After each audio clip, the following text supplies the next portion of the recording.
Hi everyone, my name is Ashley Sutton and I'm going over chapter 26, Hormones. Hormones is a chemical signal that is carried by the circulatory system that communicates regulatory messages throughout the body. Made and secreted by organs called endocrine glands, and they're part of the endocrine system. The target cells for hormones is that hormones may travel to all parts of the body, but only certain types of cells are equipped to actually respond to it. I'm going to destroy this word, neurosecretory cells, specialized nerve cells that conduct nerve signals and make and secrete hormones into the blood. Epinephrine, I have speech problems, it's hard for me to say all of these. Function the in-flight or flight hormone. So, like in our textbook with Unit 26.2, let me find it really fast. Yeah, heart muscles, for example, respond to epinephrine, the fight or flight signal, with cellular contraction, which speeds up the heartbeat. And then liver cells, however, respond to epinephrine by breaking down glycogen,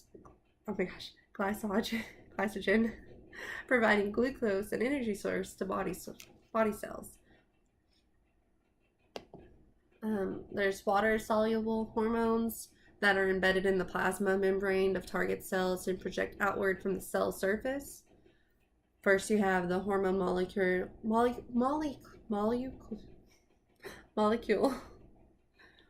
I have speech problems and I freak out with even possibly public speaking.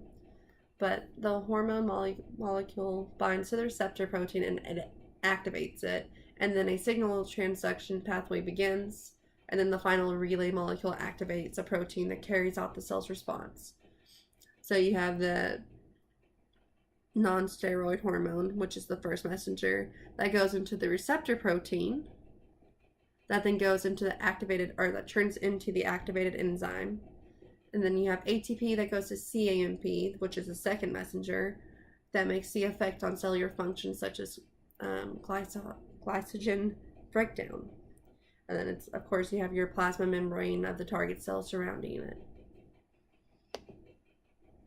Lipid soluble hormones are steroid hormones that bind to receptors inside the actual cell. So once the steroid hormone goes in, the receptor protein takes it into the nucleus, and the hormone receptor complex is in the center, and then you have your DNA and RNA, and then it comes out of the nucleus as new protein. Okay, and I still have 2 minutes. All right, in our textbook we have a couple images for water-soluble hormones and lipid-soluble hormones. With the water-soluble, we have it in this diagram right here. It is on page 519.